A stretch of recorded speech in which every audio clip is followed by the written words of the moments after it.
and as I said, I know many of you in here, alongside my colleague Dr. Halsey Harkopa, who unfortunately is away in Tangi at the moment. He cannot be here. It's my pleasure today to introduce two of our interns from who we had over summer. Both are studying their Bachelor of Physical Education Honours this year, and so it's my pleasure to firstly invite Aprille Mincher to come and have a kōrero about her summer internship that she did with us, co-funded through our School of Physical Education, Sport, Exercise Sciences and through Koronga. So, put your hands together, no mai, hara mai.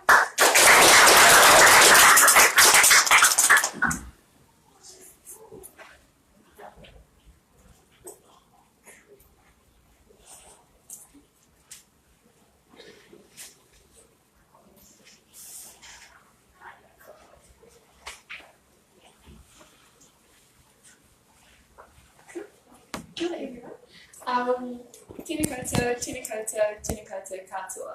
He mihi nui, he mihi mahana kia koutou. Ko Aprille toku ingoa no Wellington ahau, kei te whare wānanga o Otago e ako ana, e maki ana ano hoki.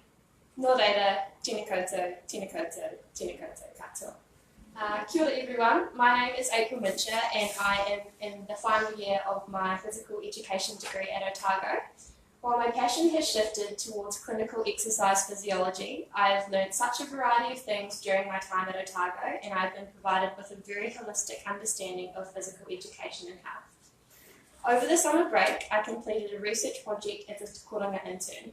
Throughout this research, I was given an opportunity to analyse some of the trends that have emerged within Māori education, focusing specifically on patterns within science subjects. Preliminary findings indicate that the overall achievement rates of Māori students fall below those of NZ European.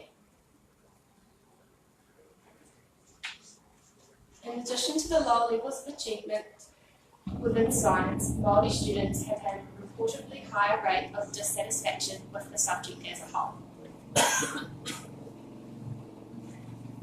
I've always been interested in how the environment around an individual contributes to their overall well-being. It is a philosophy that I hold very close to my heart.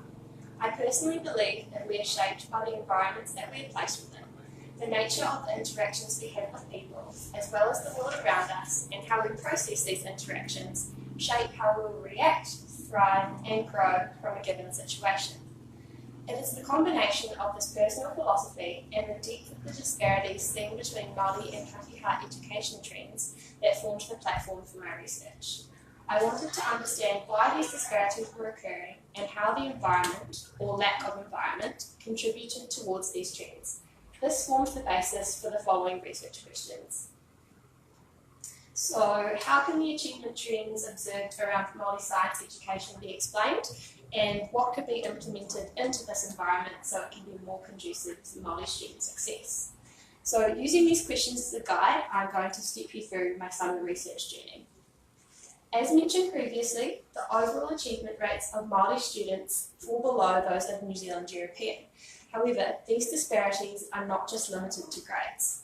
An interesting longitudinal project asked students about their experiences within their subjects. When this data was grouped by ethnicity, there was a clear disconnect between Māori students and science. Only 42% of Māori students reported that they actually liked their science teacher. Although a student liking their teacher can be seen as relatively subjective, it is possible that these reactions are a result of students feeling misunderstood, undervalued, and dismissed with science subjects. Only 18% of Māori students felt that their science teacher really understood them. Colonialism, socioeconomic disparities, and the rejection of Indigenous knowledge have all been identified as having an effect on the achievement of Māori students. With westernised knowledge systems making up the majority of New Zealand education system, teaching practices have failed to align with a Māori worldview.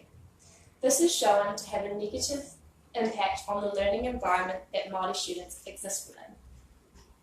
One of the examples that really stood out to me during my research was around the Curriculum Motoronga project. This project was developed to observe the relationships between science and pataia, both parts of the New Zealand's national science curriculum. A document submitted to this project was rejected because it mention the names of various atua. This was deemed politically unacceptable as it was interpreted as mixing science with religion. It is important to recognise that within different cultures there are different beliefs and philosophies of knowledge. However, historically, as a New Zealand society, we are not very accepting of knowledge that does not fit within westernised boundaries. And this particular example really highlighted this to me. So I've briefly outlined some of the different aspects that influence Māori success within science education, and I'm going to change tack a wee bit and talk about what strategies I came across within the literature which looked to help create an environmental shift towards a more inclusive space for Māori learners. So promoting a culture of achievement has been identified as an effective strategy in addressing unfavourable education outcomes. Teachers play an important role in forming the learning environment. It is important to create an environment where students are encouraged to succeed and achievement is expected and enforced. As a result, favourable educational outcomes are more likely to occur. These claims are further supported through the idea that self-fulfilling prophecies are sustained by situation. A self-fulfilling prophecy is a link between an individual's behaviour and the feelings they elicit in response to a given situation. To avoid negative self-fulfilling prophecies, it is important to set high expectations and make students feel supported and believed in. Following on from this, the incorporation of a culturally centred pedagogy has shown to be effective in creating a more positive space for Māori learners. One particular study I came across looked to maximise Māori and Pacifica student engagement by enabling teachers to use culturally responsive pedagogy and culturally based learning strategies. Although hesitant at first, teachers engaged with this project and the outcomes reflected positive learning experiences for Indigenous students. To further support Māori student success within science, future goals should look to extend the incorporation of culturally inclusive practices by utilising a kaupapa Māori framework. Kaupapa Māori theory is a framework that encourages and supports Māori knowledge systems. Through engagement with this framework, practitioners will be able to create culturally safe spaces for students and help support their learning needs and preferences. So for the purpose of this research, the three principles that I used from Kaupapa Māori were tino rangatiratanga, ako Māori and whānau, which have all been identified to enable positive cultural learning environments.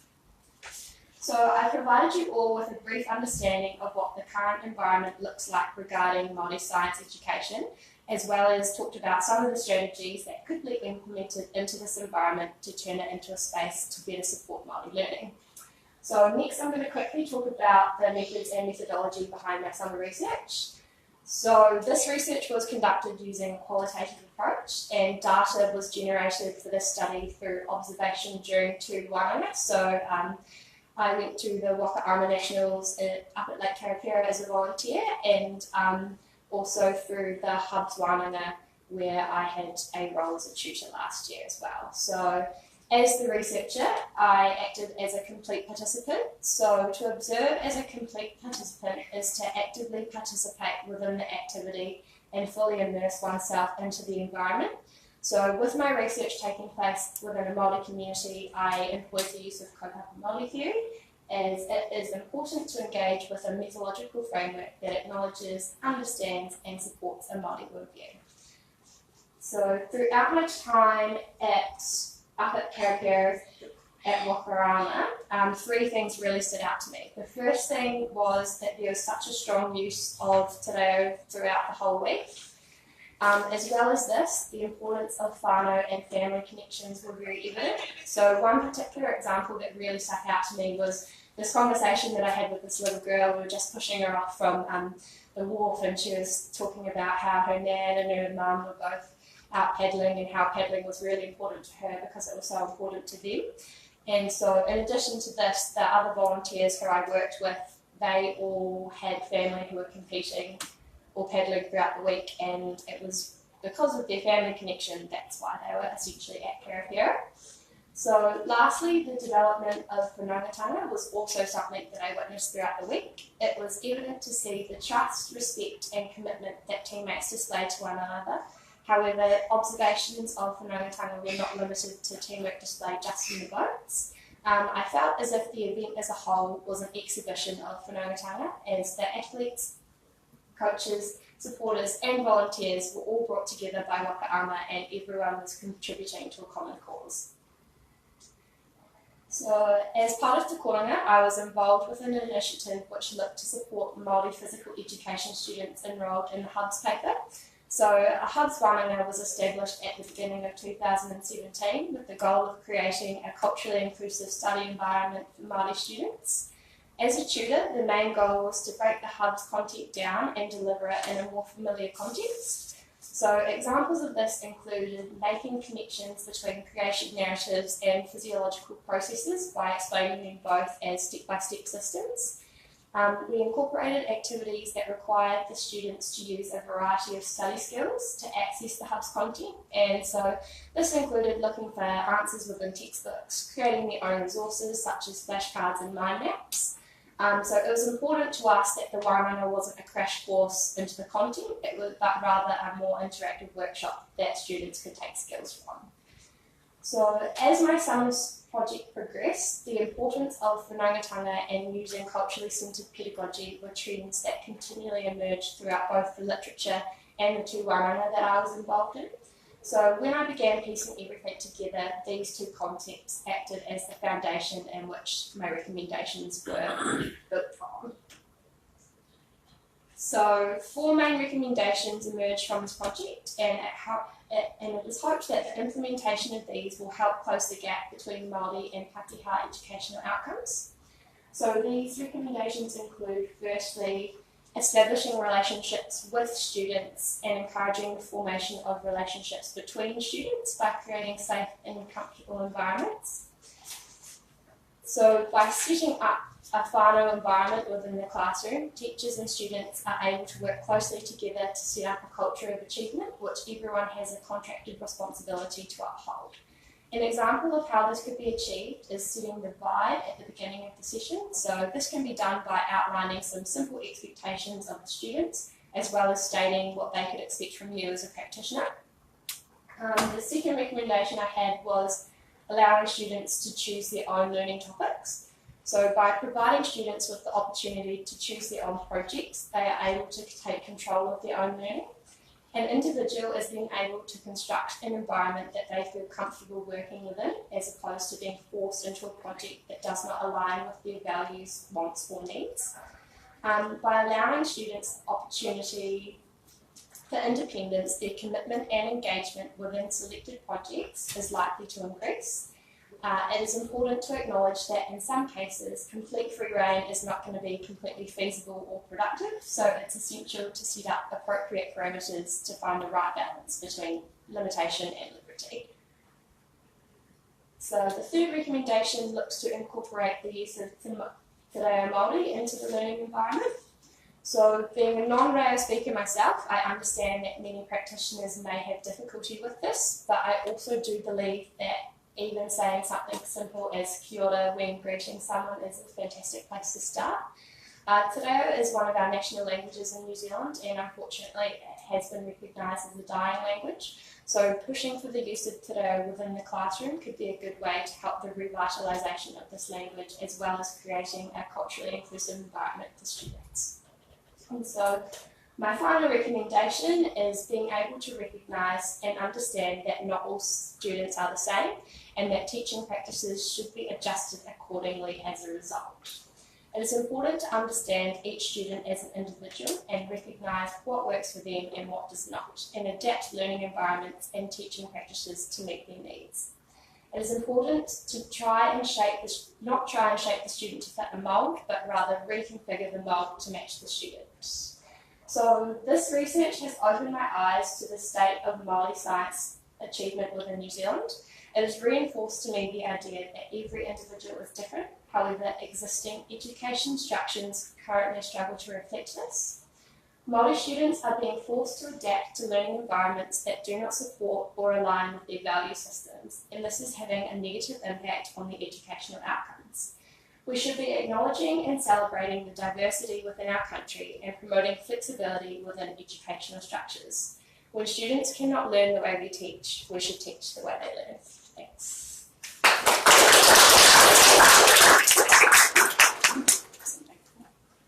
we have any questions? Well, that was an awesome presentation.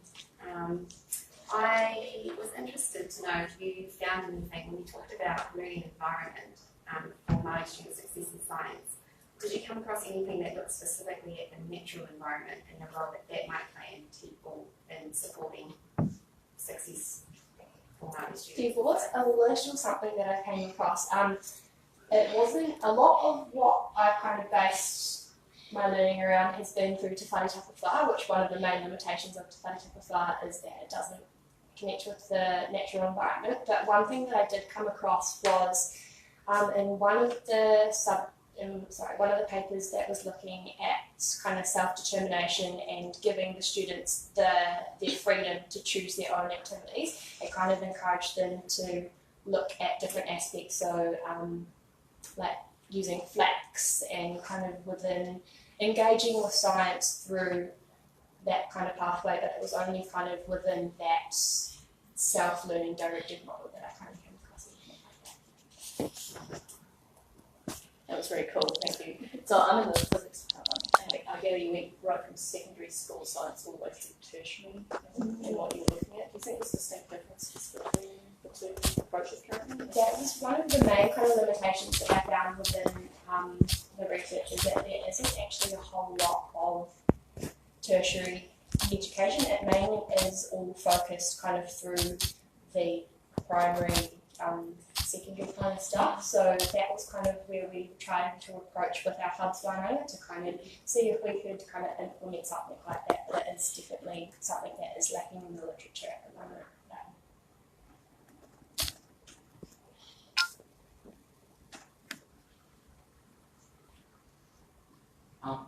Thank you very much for your talk, and it was very interesting. I'm just curious about the diversity among the students from our background.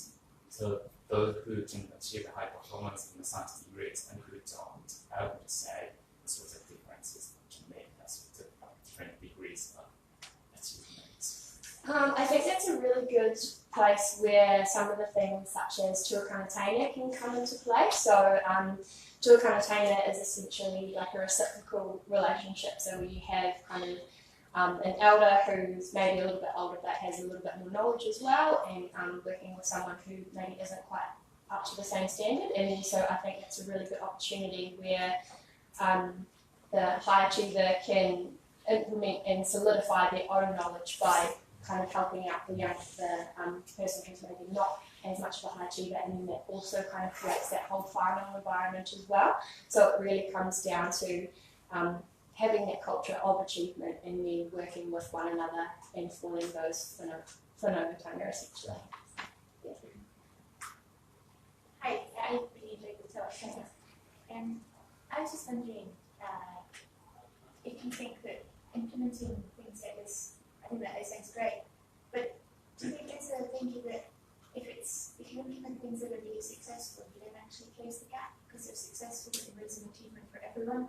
So if you've got a gap, it just sort of brings everyone, but you keep the gap. You see what I mean?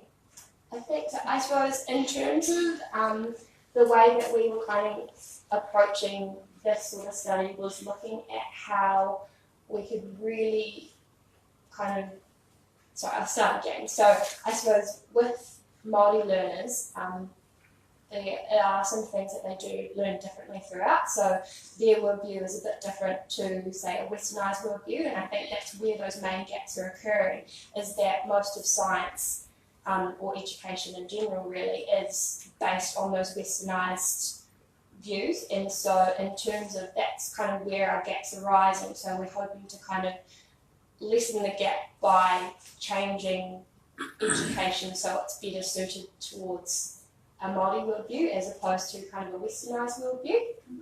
Does that sort of answer your question? Sorry, I'm not sure. I think it's rather than focusing on individuals, it's focusing on Māori and non-Māori rather than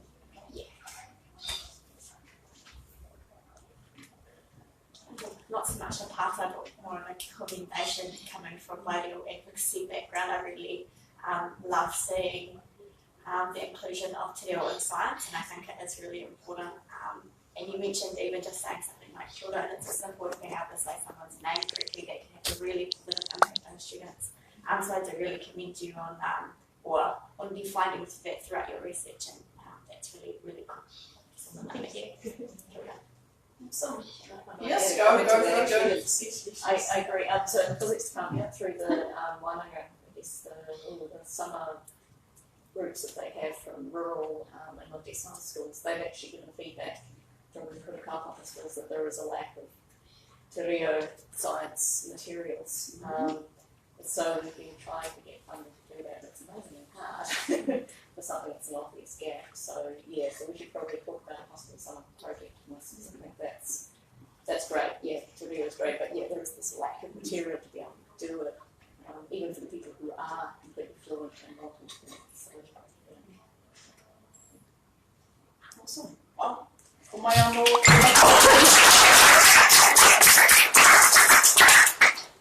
So everything's coming up. Get ready. Yeah. He tell me that anō no tiku o te ika. Ki rā hoki rā kia April.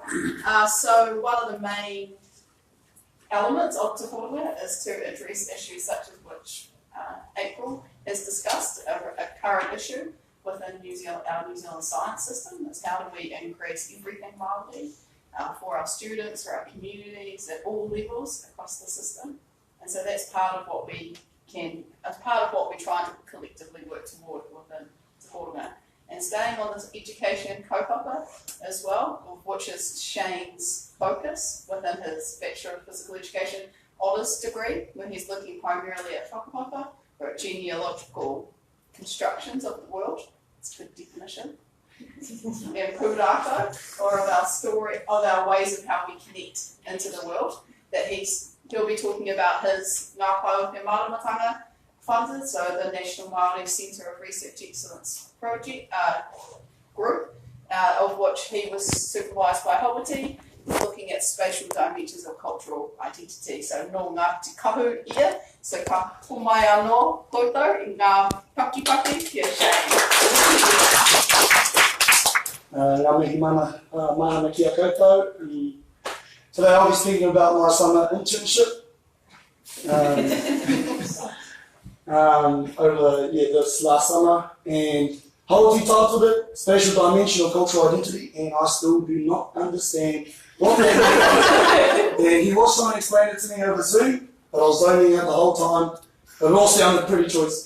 So to begin, ko rātou maramanga te maunga, ko pipiri te moana, ko mā tātua te waka, ko kotara ko rewa oku tupuna, ko kāinga hoa me te rāwhiti oku marae.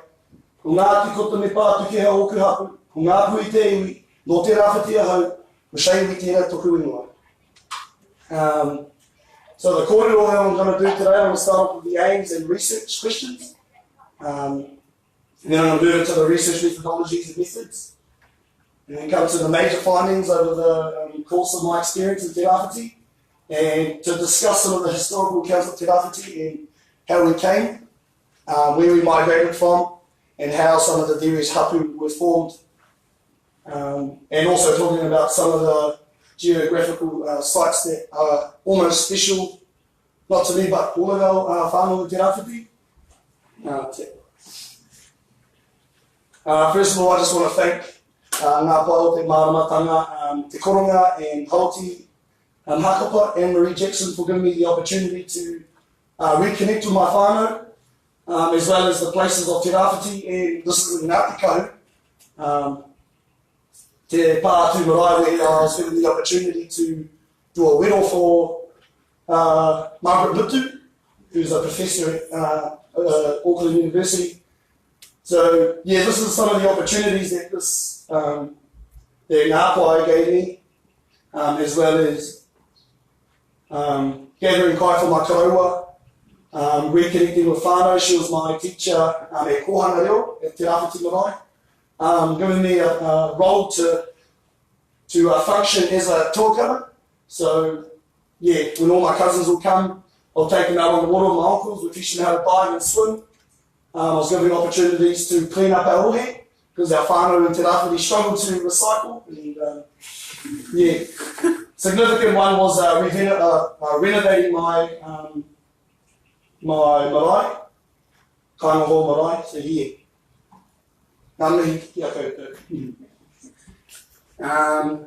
So basically the aims of the study was based around what informs my identity.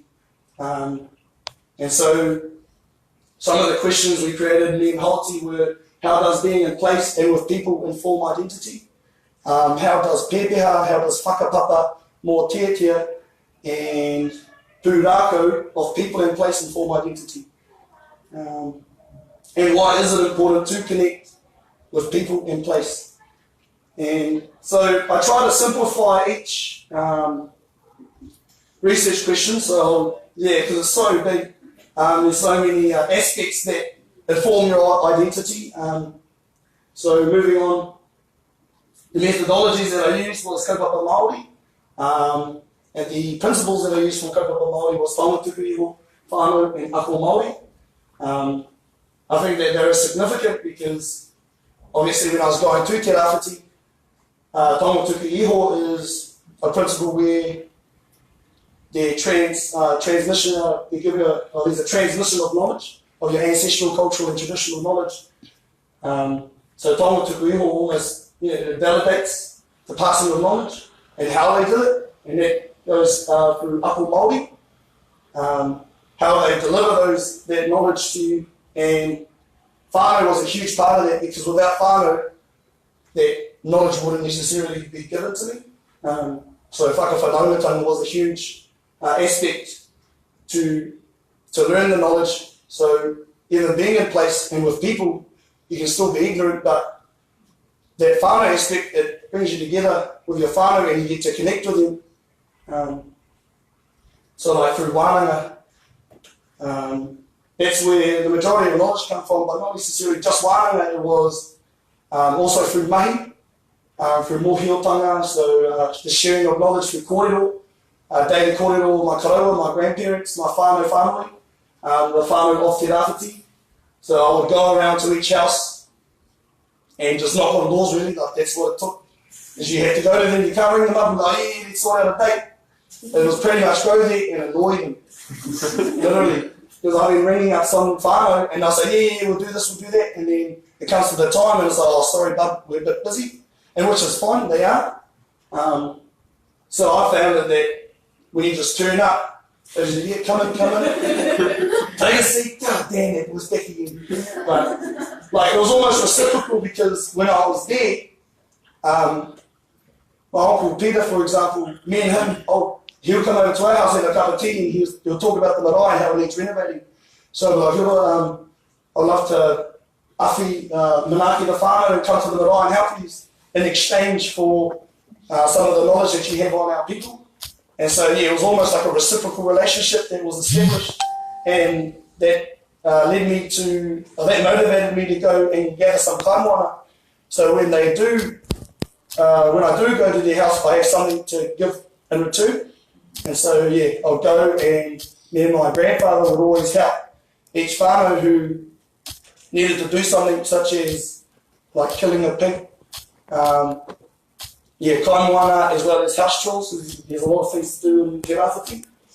So yeah, so we started off with wānau as a method, but actually going through summer, there was many methods that kind of went into play. And yeah, so that's what I want to touch base on is kōrero, wānanga, mahi, and yeah. So how does being in place and with people inform identity? Me and my cousin, we created a whakataaki, ko kia hoi I te waka me noho koe I roto. Te roa waka you must be seated. So pretty much, kia roa waka outside of it and watch it. So that's the same with place. Pretty much like, in order to learn, you have to go back to your people and you have to go back to your haere huki ki tō tātou maunga, go back to your maunga, go back to your whānau and your marae, because those are the places where the sharing of knowledge is at most, not necessarily outside of your place, because when you go on to why is it important to connect with people in place, The geography of place is pūrākau, it is whakapapa, so it contains knowledge. So when you're outside of those areas, you're not constantly informed. So when I was working with my karaua, my grandparents, we would be, let's say, in a paddock next to a maunga, and we'll be doing mahi. And then when we're doing mahi, that's where mōhiotanga comes, and that's where the sharing of knowledge comes. And they start to talk about these geographical places. This maunga is called Maungaroa, and that used to be a kumara plantation for our people. And then now it's just farmland, but hey, you know, like, that's where the knowledge comes. So yeah, you go back to that question, and it gets the greater access to mātauranga through wānanga, kōrero, mahi, and kaupapa. So again, when I was on the marae, there's a lot of kaumātua koia present, because they're always around the marae, even when we have no food. No. So that gives opportunities to learn whakapapa mō tētea, pūrākau, and pepeha. And again, when I was on the marae helping out, I would come into the wharenui, and they would teach the whakapapa of the 9 families that whakapapa to patukiha, our hapu. Yeah, cultural engagement. When you're at home, I guess with your family, you're contributing. Well, I got given the opportunity. I was encouraged by Ngāpai to actually go and connect. And I think that's the difference is when my whanaunga go home, they go home to have a holiday. And so they're not necessarily given a purpose or a purpose or an opportunity to function with their hapu, whānau, and iwi. So I was given that opportunity, and I think it might be a little bit different if I didn't go back to Te Rāwhiti without a purpose, I guess. So I think purpose and giving our rangatahi more opportunities to experience or to culturally engage in kaupapa, then they are more inclined to learn, or they are more inclined to contribute and to come along to the kaupapa, the various kaupapa, the initiatives that our whānau and iwi implement. And when I was at home, even just observing how my family function, in a way you start to adopt that. So when my whānau, they would just do things like reciprocal relationships. You start to take that and you start to observe and you start to change the way you think. And then, like, for me, that's more of a, like you're functioning as more of a Māori than you were, like, let's say, if I was disconnected from home. So when I'm in, let's say, an urbanised area away from home, I guess it's like in Te Rāwhiti, because it's a bit different for every Māori, but for Te Rāwhiti, it's a rural area where pretty much the majority of people in Te Rāwhiti are Māori. And so when I'm off my rohi, my tribal boundaries, it's pretty much urban everywhere I go. And so I'm away from all, I guess, how Māori function. When I'm at home, the development of cultural and traditional values were felt. I felt as though I was in like a constant state of whakawhanaungatanga while being at home, and you're constantly busy. Everyone's constantly, oh, Shane's back. Let's get him onto the marae and help him. He can help us do this. And then my grandfather was like, oh, yeah, your auntie rang this morning. She needs this and that. And so, like, you're constantly giving, and they're constantly giving back. So, and kaitiakitanga was also another one. So when I was doing these things, I felt responsible. I felt like I had a sense of belonging because they gave me opportunities to, responsibilities that I must uphold, and that made me, my sense of belonging improved because, everyone wanted me, I guess, and they wanted my expertise, which every different person in Te Rāwhiti has. So that comes down to this. And why is it important to connect with people in place? Because that's where your sense of belonging develops, instead of when you're not within place and with your own whānau with people. So I did a bit of a drawing here, because it's quite, I guess, hard to explain this, but in a way I think that pūrākau, so your cultural stories, whakapapa, your genealogy, pepeha, that's your, motto maxim, whatever that word is, and mō tētea, that's It's a lullaby. So in a way, those are parts of my identity.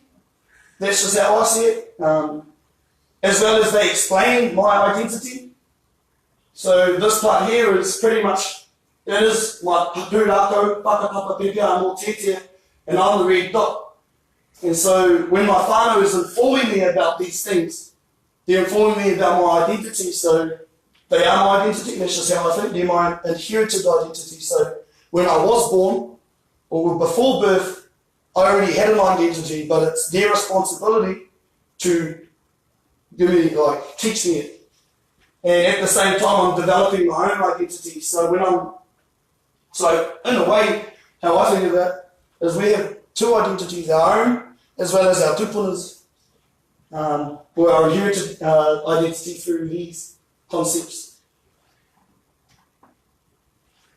So yeah, the discussion in the report, just going back to the pūrākau within the geography of place, each geographical area in Aotearoa actually has possibly a pūrākau behind it.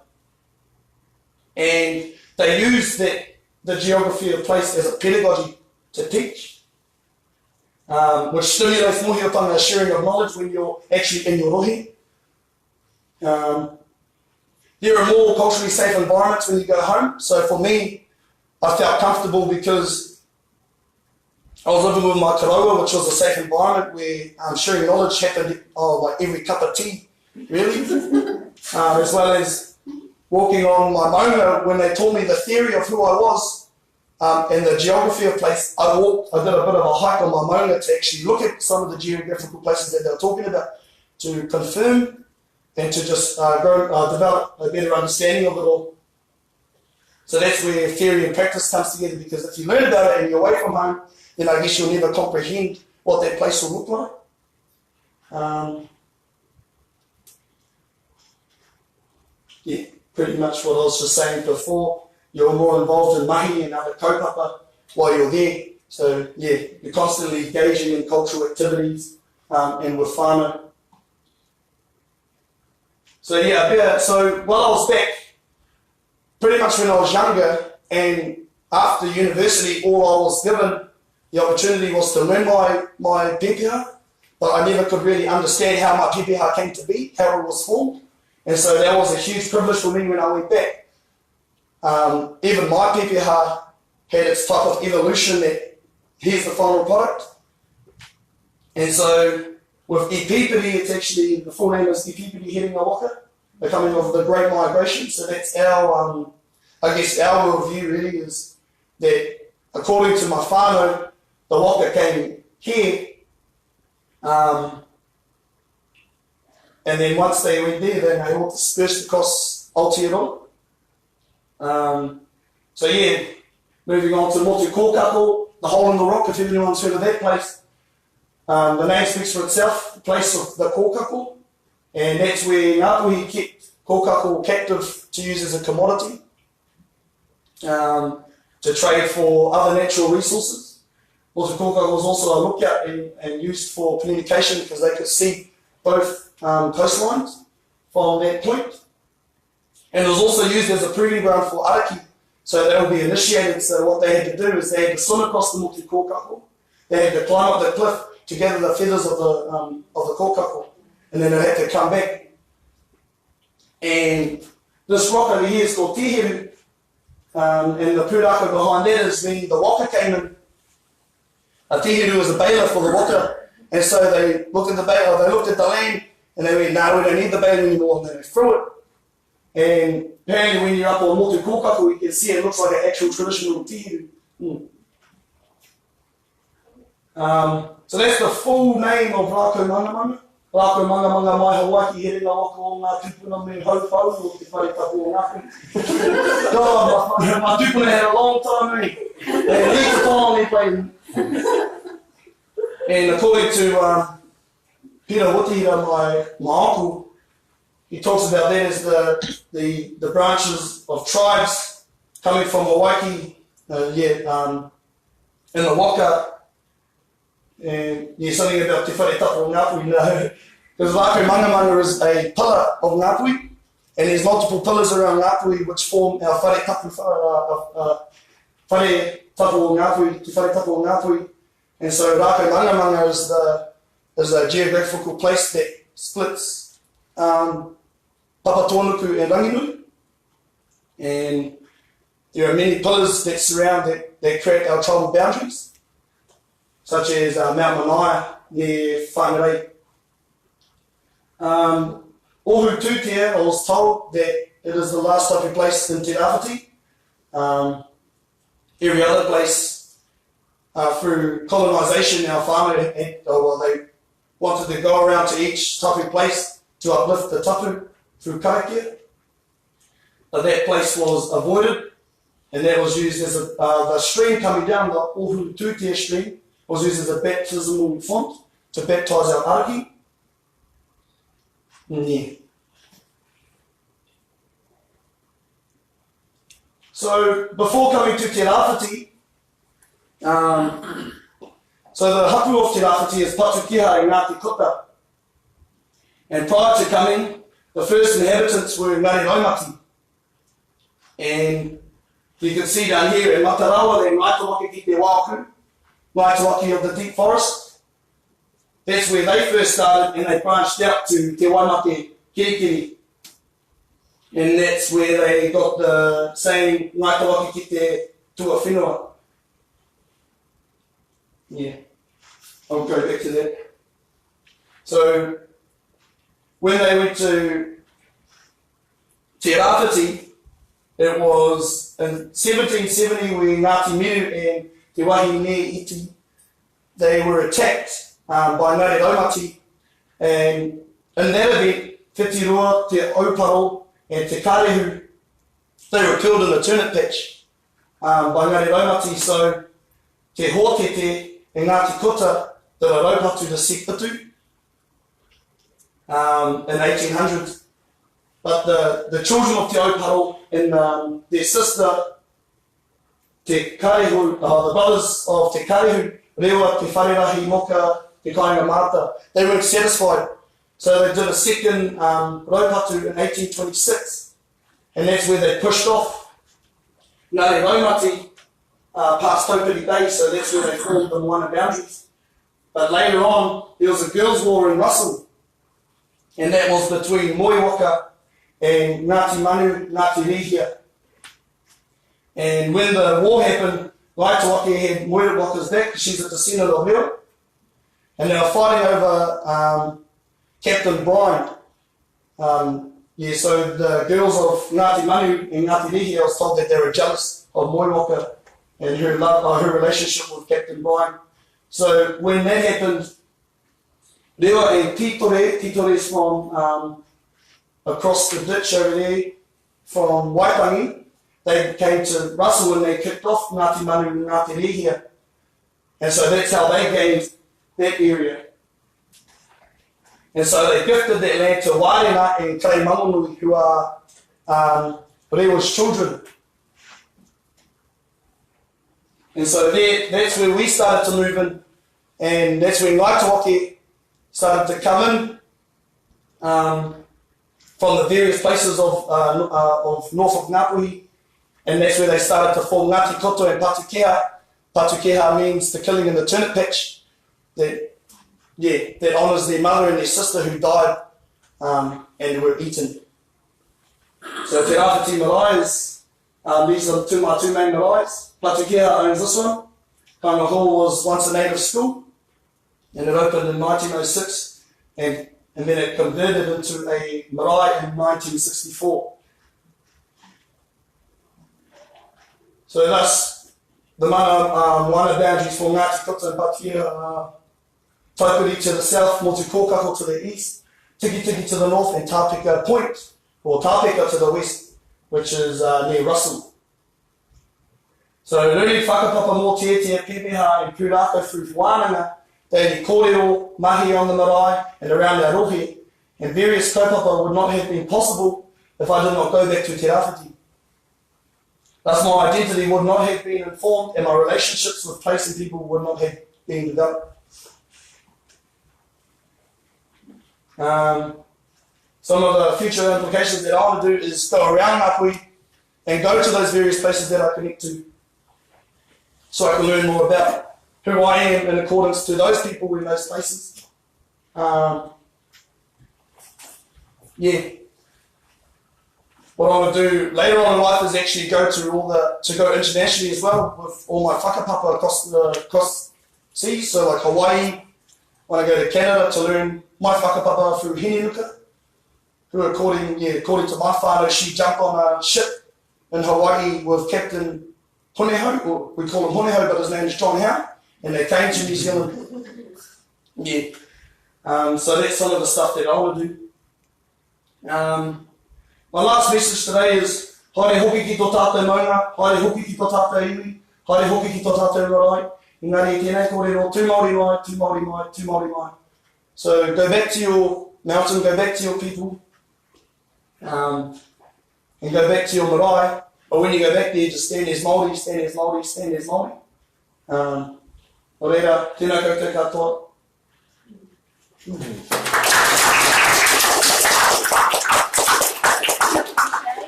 He mihi tēnei ki a koe mai te maunga o tukatoka, tai no atu ki te maunga o tūtamoi, ka titiro atu ki te maunga o maunga nui, ki manaia, ki rākau manga no reira. Tēnā kaurua i ngā uri o rāhiri o te wharetapu o ngā koe i roto i te koronga nei.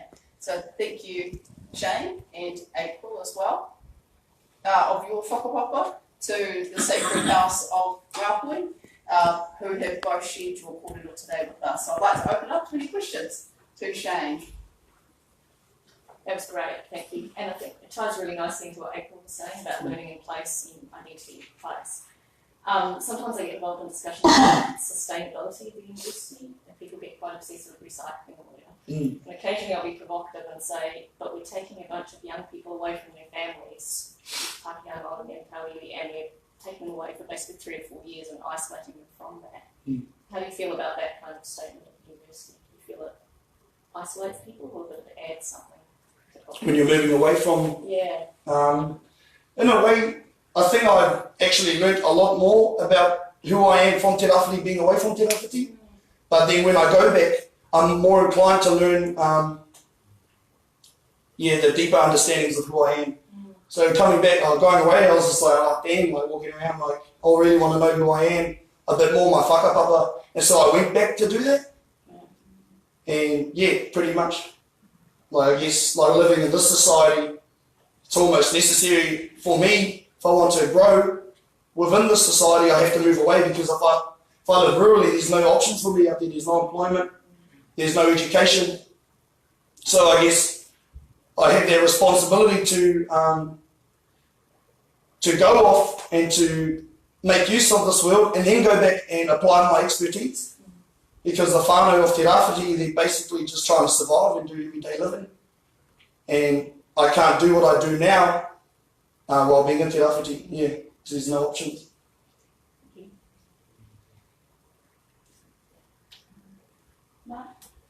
Shane, thanks. Kia ora. It's really interesting and thought-provoking. So you sort of made an argument that there's a very essentialised sort of way that you can reconnect and it's intimately connected with the place. I'm just running, that opens up a whole series of questions about the reality of the dispersed population and Maori living in, say, Australia, the diaspora, disconnected from place, or just living in urban environments like you explained. Where does that leave Maori in terms of this sort of, if you like, this almost hierarchy of authenticity that you've laid out? Where does it leave those that are displaced, disconnected? So living in this day and age, I read an article and we're looking at the shift of whanaungatanga. So theoretically I cannot connect with my whānau from over here, but we can utilise tools like the internet to reconnect our whānau, to have platforms where they can share knowledge as well as bring the place to them.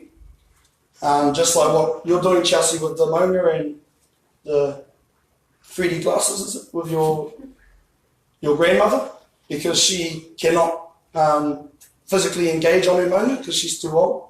Yes. Sorry for talking about that, but yeah. But that's just an example where we have to shift, I guess, whakawhanaungatanga, how we get to connect to our whānau and to our rohe, to our tūranga waiwai. You see, I can just follow up. And that could be even through the education curriculum as well.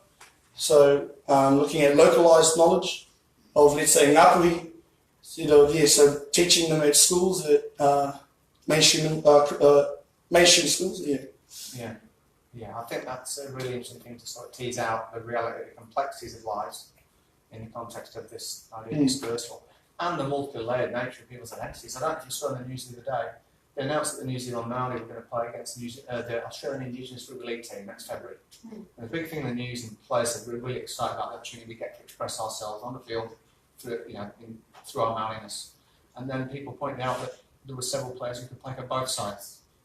So it strikes me that the idea of connecting with place is a very multiply layered thing potentially in terms of the complexities of people's whakapapa in a whole variety of ways. So I thought it was a really interesting little example to tease that out. But thanks anyway.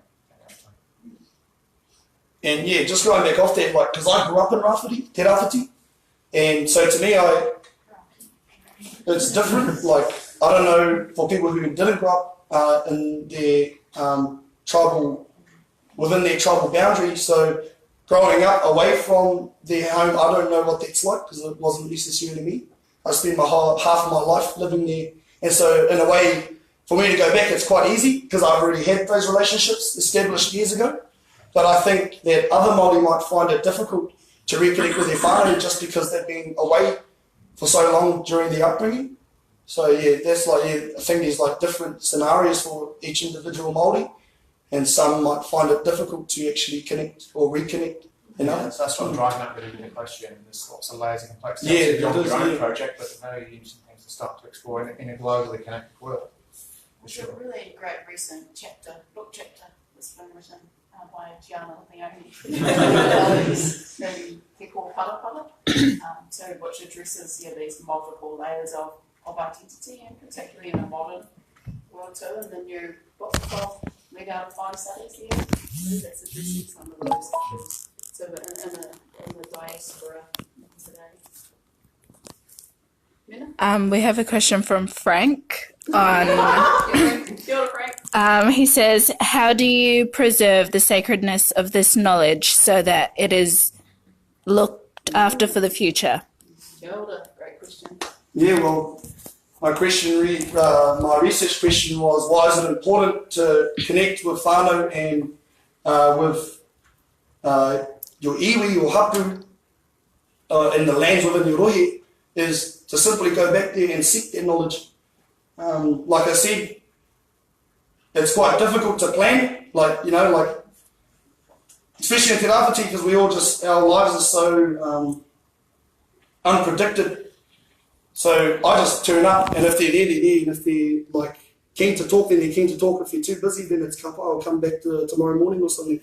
And so that's what it takes to preserve their knowledge, because you see that the full name of Rākau Mangamanga, I don't even think no one in my generation knows that. I'm probably one of the only people within my generation in Te Rāwhiti who knows that full name. And some of the geographical places of Ipipiri and Rākau Mangamanga. And so that's because I had an opportunity to go back, and I had a purpose. So yeah, I think it's just a matter of going to your marae and contributing or doing the mahi, and then the knowledge comes with that, pretty much. To actively engage with the kaupapa that's being offered to our people.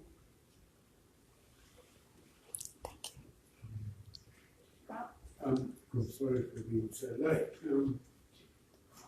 Some of the feelings that you are now in immersion, re-immersion, that you are now able to bring to your thinking, it seems to me is an immersion or self-affirmation or identification that a lot of Pākehā find really, really good. From the time the Pākehā came there, they kind of longed for their place of origin, for its deep memories, for its indwelt history, for England, literally. England, Scotland, Ireland, whatever. They sort of found a new adventure and left it behind. Fortunately, they didn't leave it behind with hostility or animosity or resentment, but they left it behind with a sense of having lost something. And that meant it took them a long, long time to begin to find that same kind of belonging and self-affirmation in the place where they had come. And it took them even longer, I think. It took us even longer, I think, to realise that the tangata whenua had something deep to offer, which the home country, as it was still called, could never do. For me, that experience was really driven home when I went back to study in Oxford for a number of years. Oxford was so quintessentially English. It allowed me to rediscover all the things which from afar I had felt that I'd been separated from, and in fact, in reality, had never lived in them. But in my mind, I kind of had. I think, therefore, Pākehā have a lot to learn about their need to find a grounding in reaffirmation and reconnection with the place of their coming into being that Māori understand or meaning of. Often, and you've come to this knowledge relatively young, that Māori have a deeply honoured and preserved sense of, and that when it is retouched, can kind of make them whole in a way that I think many Pākehā, and particularly Pākehā in contexts where they have been ejected or banished from their home country, and one doesn't need to go too far across the sea to find a place like that. No.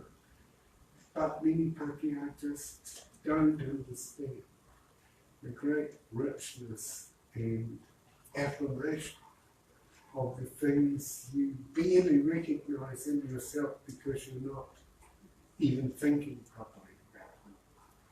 And that, I think, is something that Māori have very deeply to help Pākehā and New Zealanders understand.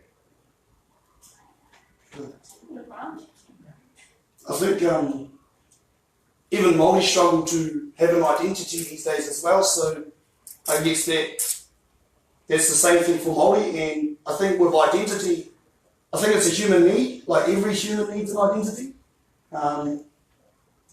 So I think Māori, like with my brother for instance, he doesn't see the need in our mātauranga, our knowledge in te rāwhiti. And so he's kind of separated from, he's living urban now, and he's working and he's got a whānau, but he feels comfortable knowing that I'm taking that on. And so that when one day, when my nieces and nephews, they grow of age, I get to teach them. And so that goes back to Frank as well, like learning about these names and learning about the significance behind them, that's all I needed. And so I guess it's up to me to make a pedagogy where I can deliver it down to the next generation. So for instance, looking at rākau mangamanga, I could create an initiative where I take some of the rangatahi of te rāwhiti and I walk them over to rākau mangamanga and I show them the significant sites that are still there.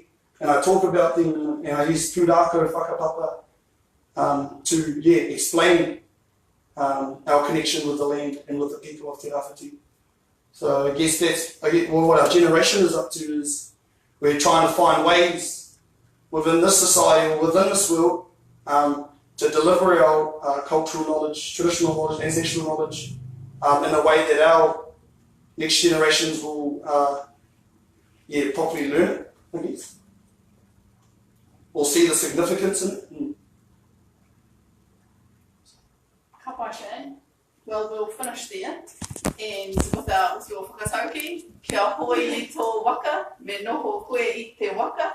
So for us all to think about the whakatauki or the proverb that Shane shared, that him and his cousin put together.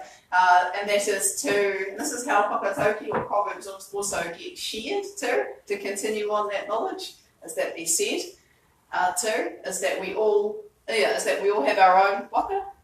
And that to be travelling on a particular kaupapa or what you're involved in, that you need to be on the waka. Okay, you need to be on it too. And so another thing is, when I was writing, in order for the waka to go forward, that's where the cultural concepts of values and principles come to play, like whanaungatanga ko tahitanga. In order for that waka to move, you need those values, Māori values. Yeah. So that you can kia tū Māori ai, so that we can all stand strong in our identity. Kia anō, so ho mai anō ngā paki, kia kaurua tahi. I will bless the food too. So, but before I do that, I want to say a big thank you for everybody for coming along and listening to our 2 summer interns. We've also had a really awesome past 6 weeks or so, and having our Hawaiian visitors, our traditional navigators here, and then there's also some kaupapa coming up in September too. We have Māori Language Week, Toki o Te Reo Māori, where some people will be showing a display down at the Science Library too, over Te Wiki, midweek in September. We also have Tangi Mai presenting, Tangi Wairui, one of our principal investigators in Te Koronga, on her project. And I can see Scylla here, if anybody's wanting to put in an abstract for the Mātauranga special edition in the New Zealand Journal of Ecology too.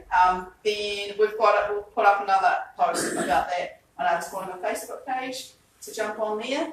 And also we have looking at having a Te Koronga symposium in October, just a small one too. Kia anō, me no tātou, Shane, would you like to explain again?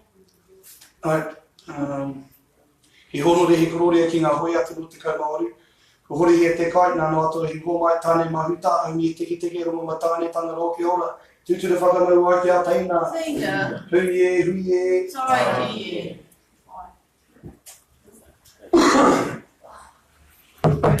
It's great, guys.